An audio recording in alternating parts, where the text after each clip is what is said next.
I'm going to try this. This isn't real podcast, right? No. I don't know how to do it, but yeah. At the end, it turns into one. Crystal Tower Information Whiskey 21530, wind 060 at 5. 076 Mike Juliet, this is departure radar contact. Hazardous weather information from Minnesota available on flight service frequency. You've dialed in the Flying Midwest podcast, connecting aviators from across America's heartland, sharing news, information, and events from around the region. Calling Nancy 53 on Oak Tower, Roger, turn left heading 070, runway 9er, clear for takeoff. Sit back, relax, and join our crew for some hangar talk as we discuss a wide variety of regional aviation topics. Departure 71143, flying flag, runway 280 left, push takeoff, left hand top first. And now, from our home at the Anoka County Blaine Airport, our checklist is complete, and we're ready for departure for another episode of the Flying Midwest podcast. Contact departure, every flight. What is going on, everyone? Welcome to a live version of the Flying Midwest podcast. I'm Jim, one of your hosts. I'm joined by the one and only festive Badger pilot. Hey, guys. How we doing? Great. And Madi. Hi. So we are back for another solo show. We opened our studio up to share this live this time. We posted it on Facebook, so those watching live, thank you. And we've had a couple technical difficulties, so we started a little bit late tonight. So, but I want to thank everyone for joining us in the chat. This is a thing that we'll do every so often. This isn't like an every single episode thing, but it's fun to go live every once in a while now that I figured out how to do this. So, let's talk about that sweater that you're wearing there, Badger. What's going on? I was at an ugly sweater party, and this is the first time I've ever worn an ugly sweater party. So for the audio-only audience out there, it says, "Have a mooey Christmas." And I'll stand up so our live people can see. You can probably hear the bells. There's bells jingling. And it's a cow with very reflective sunglasses sucking on a candy cane, and it's got Christmas tree decorations for earrings. So, mooey Christmas to all who celebrate. How festive. I don't have any words. I threw on a hat tonight because it appears that on all the lives that I've watched, this is the thing that you're supposed to do. At least one of the hosts has a hat on. So, Ben, I'm going to steal a page from your book and wear a hat tonight. So, and my hair is terrible. So, it's all a thing. All right. So, we haven't chatted a whole lot in the last couple weeks. So, what's going on? Sorry. Are you distracted by a sweater or what? No, I'm distracted by the live chat. This chat is good. For those on the audio-only podcast, Alyssa Miller says, "I thought it said Moody Christmas," and I was going to say that seemed on brand for Badger. Kind of confirm. Yeah. You know, now that I think about it, we really missed a golden opportunity to have a Badger-related, I don't know what it would be, like a Christmas pun, but a Badger ugly sweater. Maybe next year. Next year. So we have time to plan. Well, yeah. Something to think about. You two do any flying? A little bit. Not a whole lot. Mostly mock check rides. Okay. I've done a whole lot of nothing. I seem to have injured my knee, so I'm kind of laying low. I haven't done a lot of flying or studying. I've been busy with work. So, yeah, mostly this and some other aviation content creation. That's what I've been up to. Well, that's fun. Yeah, me neither. I haven't been flying much. I haven't flown probably in about 2 weeks now, and maybe one flight before that. So this weather's been kind of garbage around here, as I think it has been in most of the Midwest. So hopefully we've got some good weather coming, and we can get back out there. Well, I think the current weather conditions make this a timely topic to cover tonight, too. I know that here yesterday it was like freezing ice pellets. Like, it was not awesome. I went outside and it was just... my windshield was covered with what I'm going to refer to as rime ice. So it took some doing to scrape that off to go pick up my kid. I'm like, oh, man, I didn't think this was going to happen today. So I had to go find my ice scraper in my garage. It was the whole thing. Well, at least you can use an ice scraper on a car. You can't on an airplane unless you want to pay for a new windshield. No, I don't particularly, but thanks for that tip. No We problem. can talk more about that in a minute. I do want to offer a thank you to one of our listeners, Joe Schaefer. I was cruising through some of the Facebook groups, one of them being PPL students and new private pilots, and I ran across a post where someone in the group was asking for aviation podcasts. So Joe was kind enough to plug us. I really appreciate that, Joe. So we thank you for the support and for spreading the good word about the best regional aviation podcast in the country, and probably the only regional aviation podcast in the country. Probably. Probably. But we can still hold the title. Until the Pacific Northwest comes up with their own podcast, and we're screwed. It's probably going to be Ted over at Midlight Pilot. He's going to make another regional podcast just to knock us down a peg or two. Definitely. Well, should we get into it for the night? I think we should. All right, sounds good. So our last solo, so to speak, I guess trio episode, we talked about preparations for flying in winter, and we're going to expand on that a little bit tonight and talk specifically about playing nice in winter weather. We'll talk about some of our thoughts and our experiences, and anybody in the live chat who wants to contribute. I know Ben down in the south probably doesn't experience winter weather quite like we do up in the Midwest, but Ben, if you've got any questions you'd like addressed, feel free to ask. But we do, of course, have to throw a real quick disclaimer out here. Madi, in your best lawyer voice. I may be a CFI. These gentlemen to my sides are working on their CFIs. None of us are your CFIs except for Samara. So Samara, you better listen up, because this will be I'll be testing you on this next week.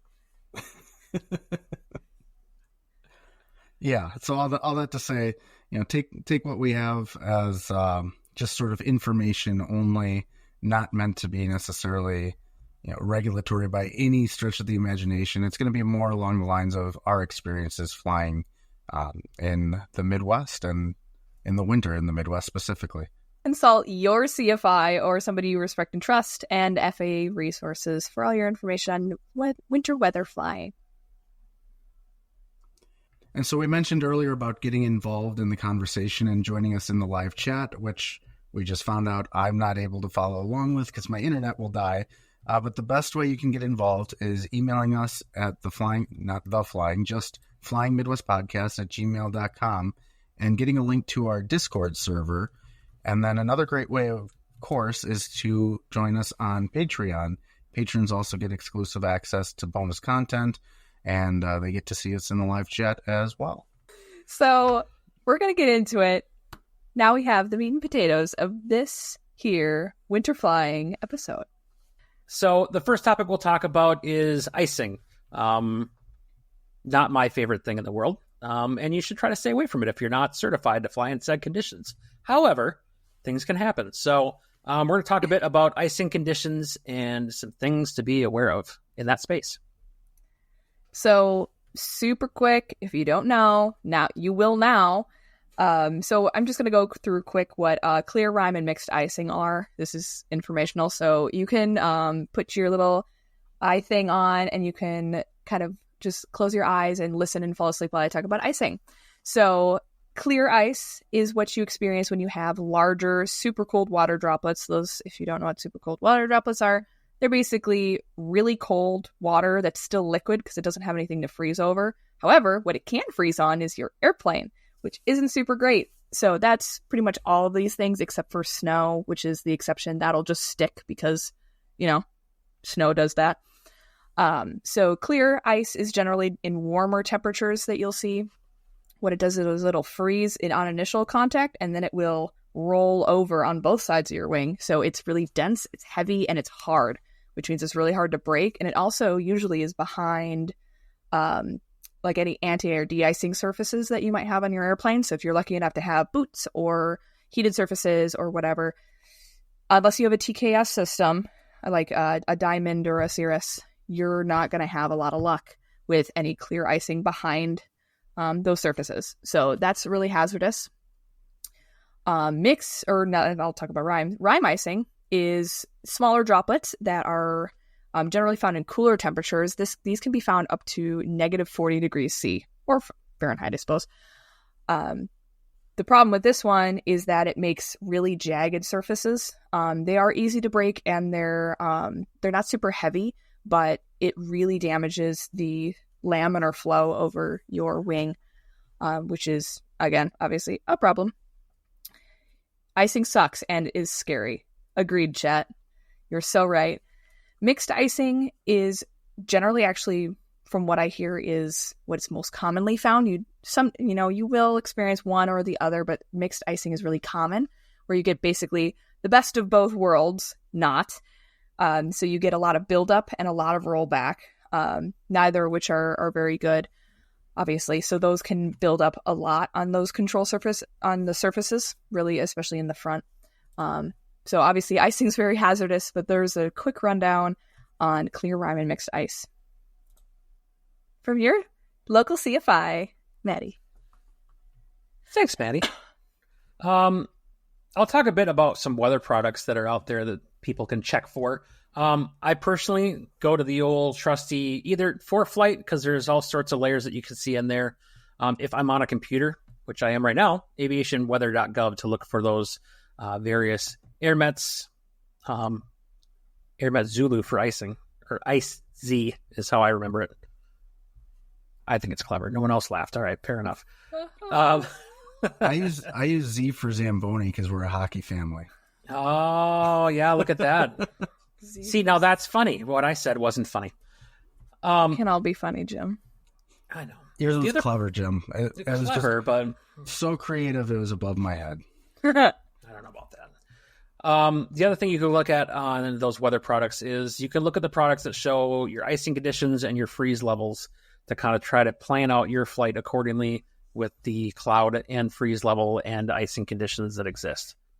Yeah, and one of the things I like looking at too is pyreps, because when you're looking at freezing levels, you're looking at temperatures at altitude. Those are predictions, but pyreps are snapshots of what's going on in the moment of that pyrep.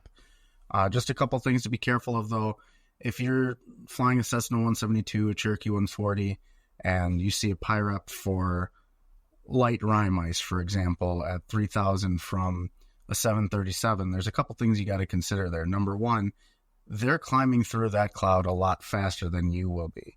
So if they're getting light, they're probably in that cloud maybe 30 seconds at most. If you're cruising at 3,000, you're going to be picking that ice up a lot faster. Another thing, because these planes are flying faster, the friction from the air going across the wing actually will heat up the wing and heat up the fuselage a little bit. And so that might potentially reduce the chance, if it's borderline, for getting ice. And of course, the airlines all have technology to deal with the icing, and unless you've got the most tricked out 172 I've ever seen, you probably don't. So just something to keep in mind with pyreps, but it's a good snapshot of what's going on actually in that moment. And usually too, you'll see not only just the ice, but the outside air temperature too. Yeah, pyreps are pretty much the only true known icing, if you will. It's not a forecast, it's real known icing. So when you hear flight into known icing or FICON, like a FICON approved airplane, that's pretty much the only way you can for sure know that there's ice, because there you can fly through a cloud that is cold and not pick up ice. So that can happen. Don't do that if you can help it, obviously. But it's one of those things where if you're afraid that, there's an icing air met and it's cold and, the freezing level's really low, but it's nice and clear and beautiful, go fly. It's fine. Just be careful. Where should we be looking for ice? So ice will form on the smallest things first. Now, usually, in a 172, you might be able to see your ELT antenna if you look behind you. More than likely, you're not going to see it. But it's going to form on the smallest things first. If you can see an antenna, great. Sometimes like a wing strut is also a good place to look. A lot of people, especially when they fly at night, will have flashlights to look at the wings, which is a good thing to do. Alyssa said in the chat, so thankfully only so far only encountered it once, and oddly it formed my windscreen first. 2,000 foot descent put me back in warmer temps, which we will get to what to do when we find it. So Ice can form in all kinds of ways. You can get impact icing, you can get induction icing, carburetor icing, those kinds of things.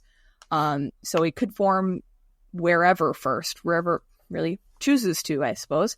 But if you are at all convinced that you have any type of ice, your autopilot starts trimming oddly, or you're feeling some weird control surface movement, or you're slowing down without any change in RPM and change in anything, those are some signs that you may have ice. So what to do? Well, make sure that you've done your pre-flight planning and that you have an out, at least one, whether that's up or down. So if you can climb, great. Usually descending is the best option for us little GA guys because we don't have a lot of power. We can't climb above the front. Good luck. You just won't get there, especially with ice. So be really careful with that.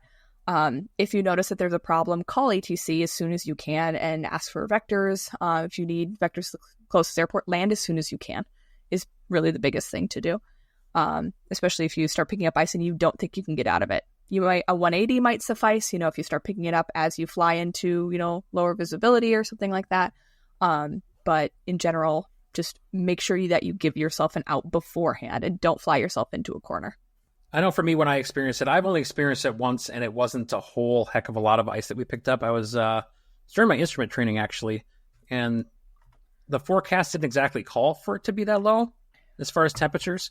But I don't know, we were maybe 4,000 on our way to Mankato, and I started noticing it on my outside air temperature that sticks out there. So that's where I first noticed the buildup of ice, and we climbed down out of the clouds, and it was just a little bit warmer down there, and that seemed to be just fine for us. There was still a little bit on the wings when we landed, but we were able to actually, I wouldn't say scrape it off, because we used mittens, frankly, mittens and credit cards to kind of get some of the rougher spots off. But it wasn't that bad as far as how much we'd accumulated. But we did take immediate action to descend to get underneath that. And Alyssa mentions a good point, too, about letting ATC know, so they can also file a PIO rep on your behalf if necessary. And they know what you're doing when you start moving around in the clouds. Yeah, friendly reminder that ATC cannot see clouds. They can only see precipitation. So if you're flying through a cloud, it's, a cumulus cloud that has a lot of those super cooled water droplets, they may have no idea. So if you don't tell them, they won't know. And please file PIO reps whenever you can. You can just tell them what you're seeing. They'll do all the weird coding and everything. People freak out about PIO reps. Just tell them, hey, I'm experiencing icing at this altitude. Yeah, and my only encounter with icing kind of echoes what you guys have said. As far as like where you see it first, ice is most likely going to be accumulating on the leading edges of the wing, but what color are most general aviation leading edges? White. Mm-hmm. What color are the clouds that you're flying in? White. Guess how easy that ice is to see. It's not hard at all to completely miss it. The one time I picked up ice, my co-pilot, I believe, is a safety pilot, and it was also during my instrument training, so he's our instrument pilot. And I'm looking at the wings, I'm looking at the leading edge of the struts, and I can't see anything out there that looks like ice. But for me, it was the windshield. One of the things for my plane that actually really attracted me to the plane is it has red leading edges on the wings. So I'm curious, not that I'm going to go seeking out icing to see if it shows up easier, but I've heard that from other people too. If you paint the leading edges of your wings a different color, it might help. I thought maybe you just painted in red because you keep hitting birds. Well, there is that too. Alyssa backed up your point there, Madi, about talking to ATC with your PI rep. In her case, when she was asked, it was just what kind and how severe the icing was. Yeah. They'll always ask if they want more information from you. They may ask you, what the ceilings, like, bases and tops of the clouds, if you were climbing through them, and what air temperature, anything else you were experiencing. So yeah, don't be afraid about any, I don't know what the Zulu time is right now, or my coordinates from the nearest VOR. Doesn't matter. They know where you are. It's fine. All right. On to precipitation. As I experienced yesterday, winter brings various forms of frozen wet stuff that falls to the earth and generally makes a mess, including on my windshield and my driveway at home yesterday. So let's talk about some of those hazards, how they impact us both as we fly in at the airport. Yeah, and we've been dealing with this weather here in Wisconsin today with low ceilings and fog and freezing rain and drizzle and all of that. These are all forms of super cooled water that are suspended in the air, but they'll freeze on impact with your plane. And it ties back to the icing conversation that it's going to build up ice on your plane. Unless it's snow. Snow is already frozen. Now, I haven't flown through like that sick, heavy, what I refer to as heart attack snow, that wet snow that's just really heavy to shovel. You know, so those that's a thing. It's a thing. That's funny. Ben, that's a thing. That's when it's too heavy to shovel and it'll give you a heart attack. It's a real thing. Exactly. So there are different types of snowfall. There's like a wet snow and there's a dry snow. And a wet snow I don't think I want to mess with, but I'm jumping ahead in the show notes a little bit. But I flew in a dry snow, just some dry snow flurries. It was VFR the whole way. I still had plenty of visibility and plenty of clearance from the clouds, but there were these snow flurries, and it was just a dry snow that almost is like a powder. You know, it hits the ground and it stays frozen. The wind blows it all around. It was really cool, and I was watching it just bounce off the windscreen, bounce off the wings. It was a lot of fun. Still utilize caution. Just a couple of degrees difference could melt it on your airplane. Yeah, and that was one of the things. This isn't a criticism to you, by the way. This is just a general disclaimer. Disclaimer. Yep. And actually, ironically, Alyssa's in the chat. It was after dropping her off from ferrying her plane somewhere on my flight home, and we had that conversation like, hey, if your wing is above freezing and now this frozen precipitation is hitting your wings, just pay attention, make sure it's not melting and refreezing. So all was good. Yeah, and vice versa. You know, generally we don't deal with a lot of like cold soaked airplanes, you know, sometimes on the ground. But, you know, as you get into something bigger, more capable that can go higher, you might be freezing or your airplane might be freezing. And as you descend down and encounter even, you know, rain or, you know, warmer temperatures, that can be enough for that to melt and adhere to your airplane. Do we want to talk about what implications we can have on the ground with some of this freezing, wet, disgusting precipitation? Yeah, because it's not just precip. Sometimes it's snow that gets packed down. I remember, having adventures taxiing. You know, here we get ice storms theoretically. I haven't seen any yet. Knock on wood here in Kansas. The devil's dandruff. Okay, Ben. Anyway. What they call snow down south, I guess. Yeah. I guess. I don't even know what I was saying. So ground ops. I'm not going to hog all this time because we all have things to say about it. But packed snow, little patches of ice and stuff, it's dangerous in your car. Remember, your airplane probably doesn't have anti-skid or ABS like you do in a car. So those brakes will lock up if you're not careful. So just be really, really careful. And your tires only go in one direction, you know, your mains. So just be really, really careful when you're taxiing. Go slow. Try your best to keep those RPMs low. Plus, you should be warming up your engine anyway. So before you take off.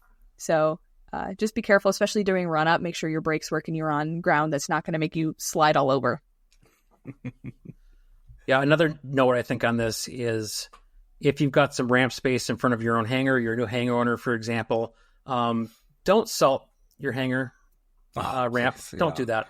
Obviously, that's got some corrosive capabilities to it that's going to mess up your airplane. So that's another thing with these airports. You're not going to see them salting the ramps or the taxiways or anything like that. Sand probably, but not any type of salt product. I know that our airport, was it last year or the year before that, we just had like a really, like it's one of those heart attack snows and everything just got packed down with then a layer of freezing rain on top of that. So it was, our ramps were ice for at least a week or two until they could really get it busted up. They just needed a couple warm days with some sun to bust that up a little bit. But yeah, same thing. You just have to take it really, really slow as you are taxiing. So the other thing to keep in mind is when you're doing your run up, if you've got your brakes on and you're on ice, sometimes you might skid a little bit. So just use a little bit of caution. in those circumstances too, because you don't have exactly the same type of tread and grip as your car tires. So, yeah. Also to keep in mind that depending on the conditions too, something like a slushy kind of snow, like when it snows and gets slushy, things like that. When you use your brakes get warm. Theoretically, if you're using your brakes a lot and getting them really, really hot, or for a brake, you could melt the snow and stuff around it and the precipitation around it, and then it could refreeze, which is not super great if you want to go somewhere. True story. I think the other thing I'll talk about as far as precipitation is as that stuff accumulates at your airport, those low wing folks, just use some caution as you get to the areas where they're packing up snow. That can be an issue if the banks are higher than your wing. Oh, I didn't even think about that. Oh, no. Yeah. That's because you fly a Cessna. Now I do. Remember, I only flew low-wings before. I just forgot. Yeah. If the snowbanks are high enough that your Cessna wing is going to get hit, you might want to just stay home. Put the plane back in a hangar. Just forget it. Ryan's got a great point. Slush can freeze inside wheel pants. No one wants slush in their pants. Nobody wants slush in their pants. Nobody wants freezing slush in their pants. No. Another consideration as well, if you fly a retractable gear airplane, which you should know if you do, but if you don't, that's okay. If you do encounter slush or that wet snow, it is best when you take off to cycle the gear a couple times. Even jets do this sometimes to kind of shake all that crap off before it sits in the wheel wells and then freezes, because you might have another problem if you're trying to land and your whole landing gear is frozen. So I just want to grab something out of the chat quick from Melissa. She's talking about how there are some sprays and specific granules that are airport safe. She uses what she's calling bare ground granules and sprays. Alyssa, if you got some links or anything for that might be helpful, we'll throw that in the show notes too. Not sponsored by anybody. Just helpful tools. I've also seen a Martin Pauly video in the past where he actually keeps TKS fluid in his hangar in a little spray bottle and will just spray the area outside of his hangar. It's actually really smart. He seems like a pretty smart guy. But he is a smart man. Yeah. So Badger, I see you added some notes here. Do you want to talk about this as far as braking action and whatnot? Yeah, I mean, that kind of flows in nicely with contaminated runways and taxiways and snow and slush and everything. And that's getting into FICON, or field condition reports. Just as a quick review, I'm not going to get into what each individual level of each individual number means, but if you hear on the ATIS or whatever weather you're getting from the airport, they say something about a FICON or a field condition, that's telling you, generally speaking, how contaminated the runway is. So if you're hearing 555, those three numbers indicate the first, second, and third thirds of the runway. So, for example, if you hear 545, 5 is the higher the number, the better, the less contaminated. So generally 5, you're going to have good braking action. Might be a little damp. Like I said, I can't remember the exact specifics. And if you're getting a 1, you're basically like flying in an Alaska bush pilot type of situation or something. So yeah, if 543 would be the touchdown area is in good condition. The middle of the runway is a little bit less quality, less dry, all that good stuff. And obviously, the lower you get, the more contaminated, the more potentially hazardous that runway would be to take off and land on. And all the way down to 0, which means the runway is closed, which they should be saying in the ATIS anyways. Uh-huh. So if you're flying around and you hear on the ATIS a FICON of, say, 3, 4, and 3, what are some things you guys are thinking of when you're coming into this airport? Runway better be pretty long. Yeah, I was just going to say that. Probably not going to use any braking, right? I was going to be smart and say land really long and just don't use the whole runway. Yeah, use the best part of it, right? Utilize probably aerodynamic braking as much as you can. If you have other things such as spoilers or speed brakes or whatever, those are also good. Speed brakes. I don't know. Sorry. Some airplanes have speed brakes. Not mine. I'm sorry, you fly a slow downer. That's not my problem. No, it's not. Mine doesn't either. It's okay. So yeah, obviously using as much of the runway as you can, not really jamming on the brakes, slow application, things like that. One of the things I have found success with, and maybe it's just I've gotten lucky and this is a terrible idea, I don't know. But I usually try and keep a little bit, I don't want to say a little bit more speed, because on touchdown I'm still trying to dissipate all that energy. But I want to keep my rudder authority as long as I can, because if I'm trying to use my nose wheel to steer, well, inertia is just going to take my plane whatever direction it's going. So really making sure you're landing on the correct, the what is that, longitudinal axis. When you're landing, you're landing straight, no side load, and you're utilizing your rudder. Maddie's laughing at me because either she's proud of me for getting it right or she's about to say how wrong I am. Continue. And then also, this is not the time to try and grease a landing. If there's any moisture, whether it's frozen or liquid state, you don't want to run the risk of hydroplaning. So a firm landing here is not the end of the world. But not so bad that you bounce or skid or slide or things. Right. Yeah. Bumbles bounce. Mm-hmm. It's Christmas time. It's a Rudolph reference. Bumbles bounce. Never mind. I'll take your word for it. The Abominable Snowman? Never mind. Forget it. Oh, sure. Yukon Cornelius? No idea. I haven't seen that movie in a long time. It's been a few years.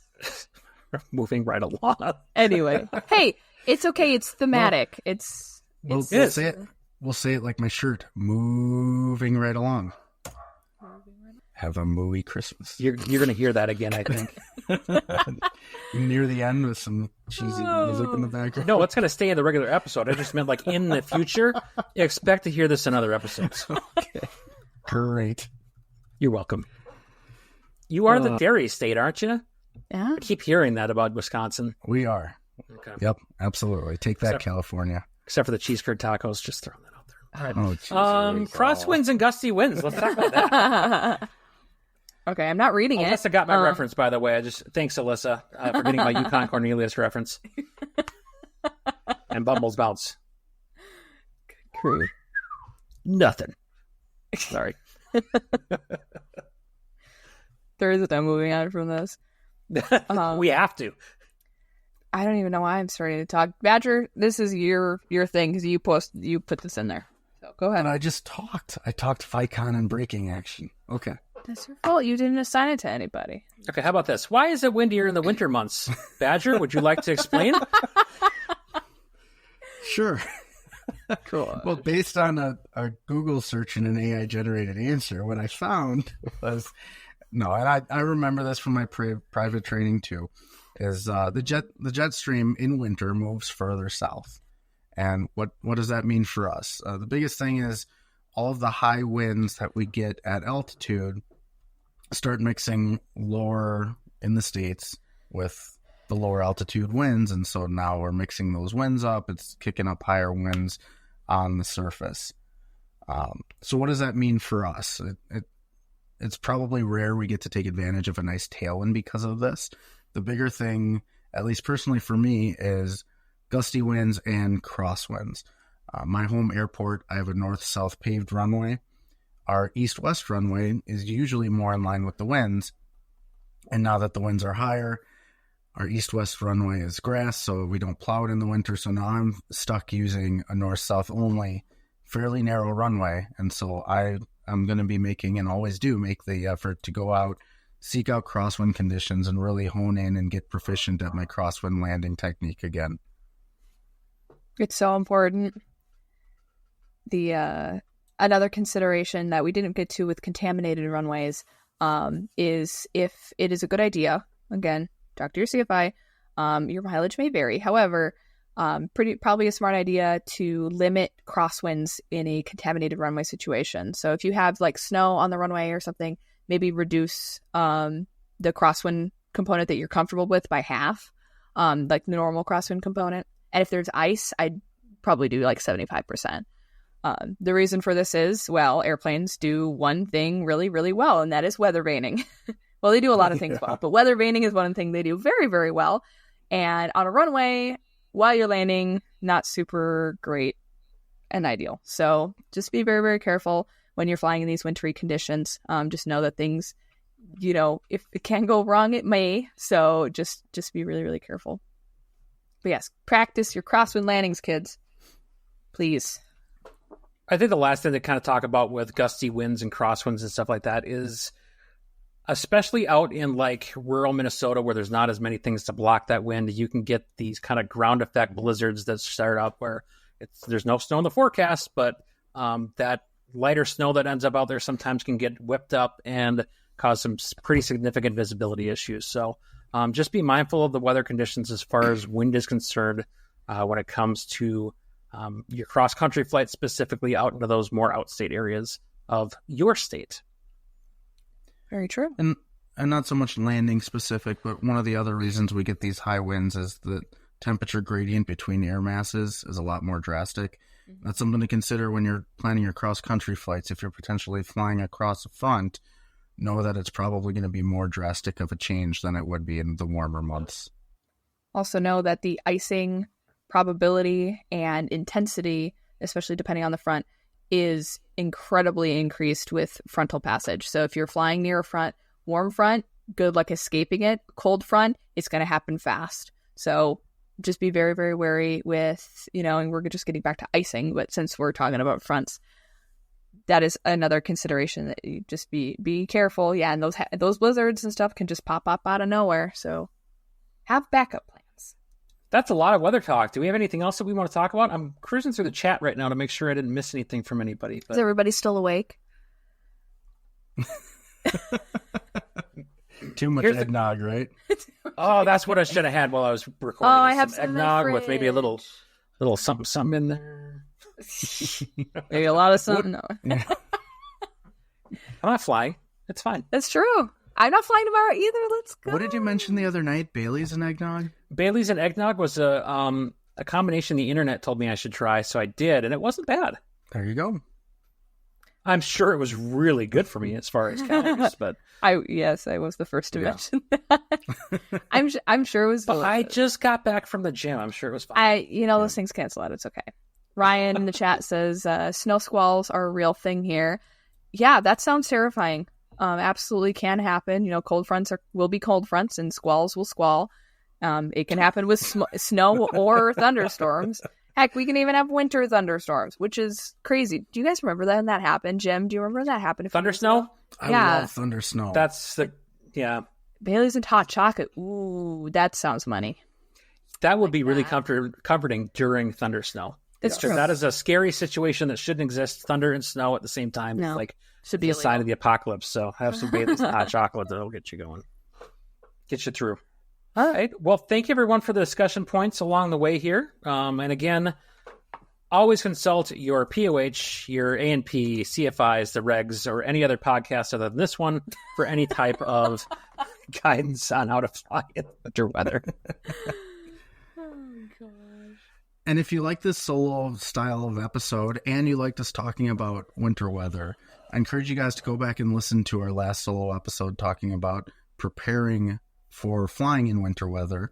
And along those lines, I forgot to mention at the top of the show, I ordered an oil heater for my plane. So look at you. Yeah, so hopefully that'll be here soon. So there's another comment I have to discuss. Ben is talking about, it was actually called the snowpocalypse in Atlanta when they had thunder snow a few years ago.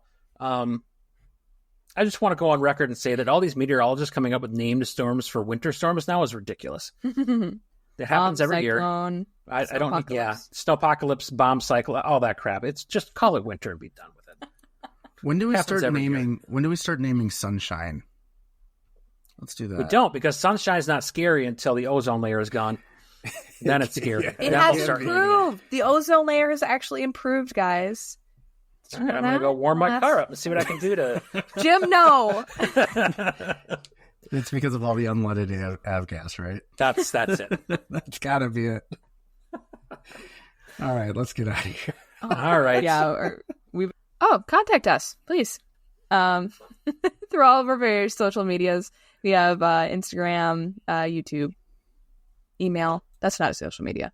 Facebook. All the good stuff for the most part. Still working on TikTok and Snapchat, but we'll get there. Maybe. We are?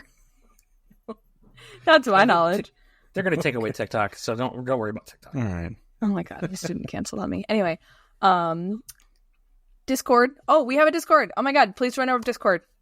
We love it. Also, I don't see Patreon in here. If you are a Patreon member, I thought that was in here. If you're a Patreon member, you have access to this live, which is super, super exciting. We love the whole episode, which is super exciting if you love to hear us goof up our words, because we doctor it up. Jim makes me sound good. So make sure if you like what we do, you want to support us, especially during this holiday season, head on over to our Patreon, throw us a couple bucks, get yourself some merch if you want. You get a free piece of merch if you get our highest tier. And yeah, we want to hear from you. I think the other note is if you're looking for some winter gifts still for the holidays, check out our affiliate links in the show notes. That helps us out as well. Yeah, and in the meantime, don't forget to like, rate, and leave us a review, 5-star ratings, and a nice review. Do we have a new review to read, Jim? Nope. Okay. Write us a review, and we can pretty much guarantee that it'll be read on the next episode. Share it with your friends. Yeah, share it with your friends. Absolutely. All right. Well, thank you so much, everyone, for joining us on this live episode of the Flying Midwest podcast. We really appreciate you being around. And for those of you listening, if you hear this before the holidays, happy holidays, Merry Christmas. Happy and Hanukkah. We'll see you in the new year. Until next time. See ya. See ya. See ya. We got outro music and everything? Oh, yeah. Just here comes. Contact Minneapolis Center 132.35. Q Lion. Thanks so much for joining us on the Flying Midwest podcast. Until next time, podcast service terminated, squawk VFR, frequency change approved. Good day. We're such nerds that we all just mouthed out.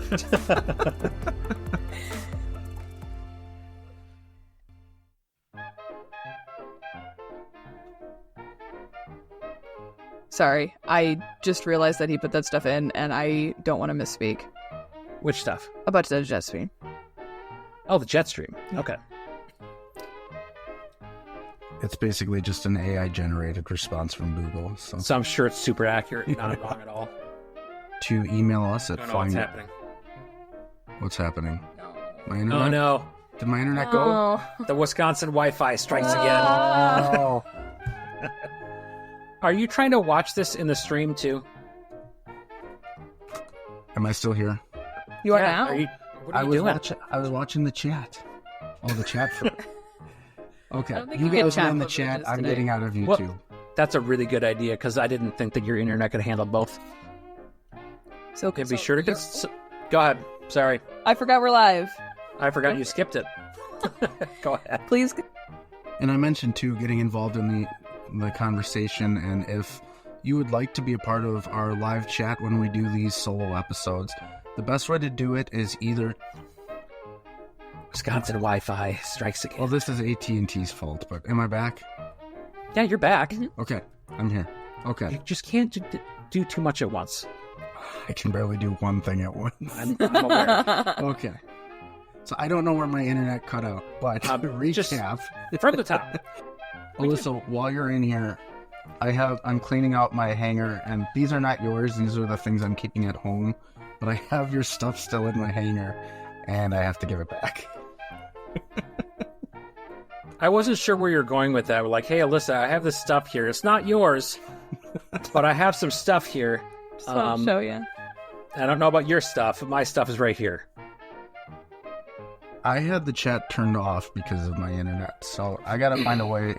I gotta find a way to be able to have that on, and not have. Whoever gave us a like, you're welcome to take it back. The Badger Pilot. They did. Really? They did. That's too like fucking that? funny. Stop it. It currently says no likes. Oh, it says one like for me still. Here, I'll add one. Oh, okay. I liked I'll add it. one I too. had a good time. Oh, wow. As long as Maddie had a good time, I can throw a like on there. That's all that matters. It's where it says Maddie. Wow, thank you, Jim, so much. Appreciate it. I thought that was going to go on longer. Live bloopers. Ryan says, it would have been a nice day to fly here had it not been overcast at 20,000 all day. Ryan, are you sure that's the right number? Is that what you meant to say, sir? That's It true was- VFR flying right there. If there are any clouds reported, I'm not going. Yes.